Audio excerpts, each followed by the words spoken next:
Ronna McDaniel joins us now, the Republican National Committee chairwoman. Ronna, very good to have you. I don't know whether anything that you heard from Brenda Snipes eases or adds to your concerns, but what do you think? Well, I think she's incompetent at best, and I think this is intentional at worst. I mean, here's the thing, Neil. She was required by law, Florida statute, once the polls closed on Tuesday night, to give a count of all the absentee and early votes that had come in within 30 minutes of the polls closing. She did not abide by that law. She didn't tell us how many early votes had come in. Early votes stopped on November 4th in Florida, so she didn't give us a number.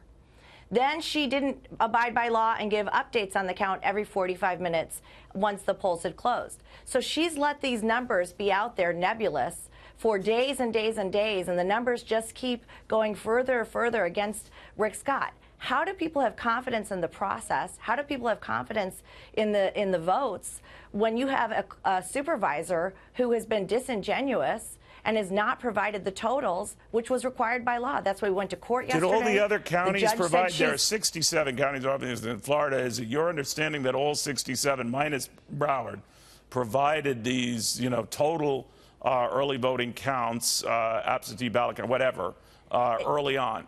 And only Broward did not. All of them abided by it except Broward and Palm Beach. Susan Booker, the Palm Beach County Clerk, and they also found another 15,000 votes. And she did not abide. Yesterday, a court order came down saying you have to, by 7 o'clock tonight on Friday, give your vote totals to both counties. Now, Broward did comply with that. Palm Beach still has not. All right, we should argue that's important, because just to know the vote totals, forget about breaking them down and who voted for whom, et cetera.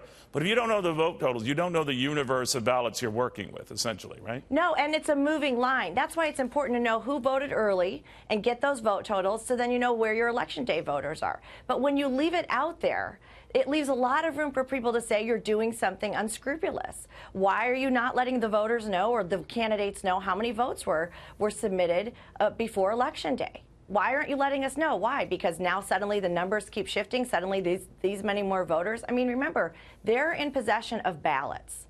They have enough ballots for everybody who comes to vote. But what happens to those ballots that don't get voted? It is very concerning. And here's the problem, Neil. It's going to be a concerning thing for every Republican right now that it's only happening in 2 Democrat counties. Every other county, even those affected by the Panhandle, got it done. But these 2 counties still can't seem to get it done. Is it because Rick Scott was ahead by 55,000 and now he's only ahead by 14,000?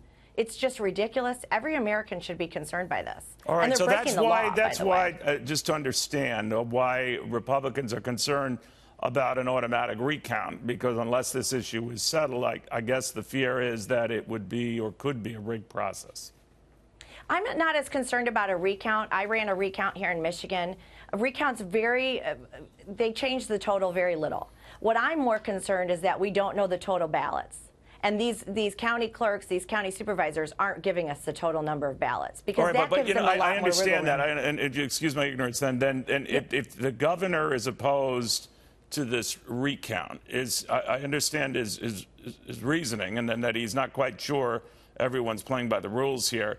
Are you afraid that it makes him look and make Republicans look like they're trying to hide votes?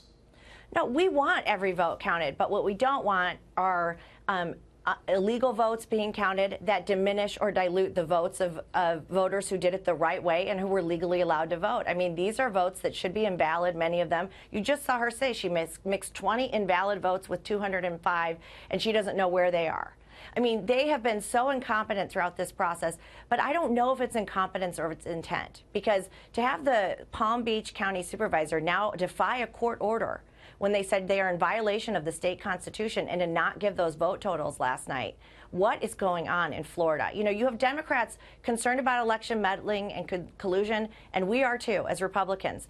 But it is happening right now in Florida in 2 of the major Democrat counties, and Democrats are nowhere to be found. This should be something that concerns every American, that every vote is counted legally and that the process is transparent and fair. All right, there are different cases going on in some of these other states, but it's not just Florida where counts are tight, but in Georgia, in Arizona, in Mississippi, of course, we're going to have a runoff election that might or might not tip to the Republican candidate.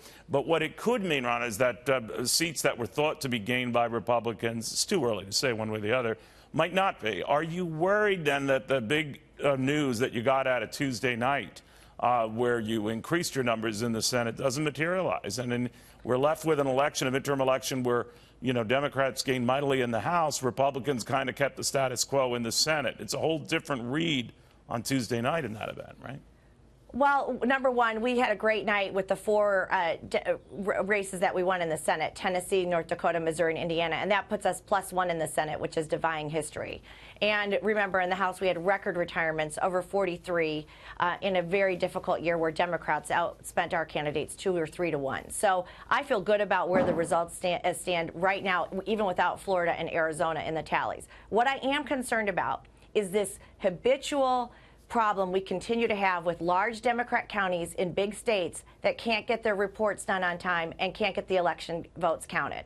It's happening in Arizona, it's happening in Georgia, and it's happening in Florida. We need to be able to administer elections in a way that we can get the votes counted and submitted. Why are all the other counties in the country able to do that? Why does it always happen in Broward County? And now we're having it in Florida and Arizona as well. This is a concern, and it's why Republicans are concerned. And Democrats need to join this, too, because if we don't have faith in our election systems and that it can be administered fairly, without partisanship, without transparency, we're going to have a real problem in this country. And so this is something that should be bipartisan. I think Bill Nelson should be speaking out against the incompetency. I mean, the court said they're violating the Constitution in Florida. Well, he's not. He's not, as you know. He's arguing that Governor Scott is trying to hide votes. Because they're fine with it if it works on their behalf. But if they win an election through corrupt, meddling, or validating invalid signatures, that's not a way to win an election. And that's not good for our democracy long term. And every single person should be calling their clerks. They should call Florida. They should let Bill Nelson know. This is a time where we need to engage. And I'll tell you what, it's eye-opening for me how we need to go forward to make sure that this doesn't happen again. Real quickly then, Ronna, real quickly, whatever you decide on that and how that is all settled, the issue of the ballot itself, which was written off on by Democrats and Republicans across the state in some of these counties, Broward included, is that it was a very convoluted, confusing ballot. Now, whether that affected votes is anyone's guess.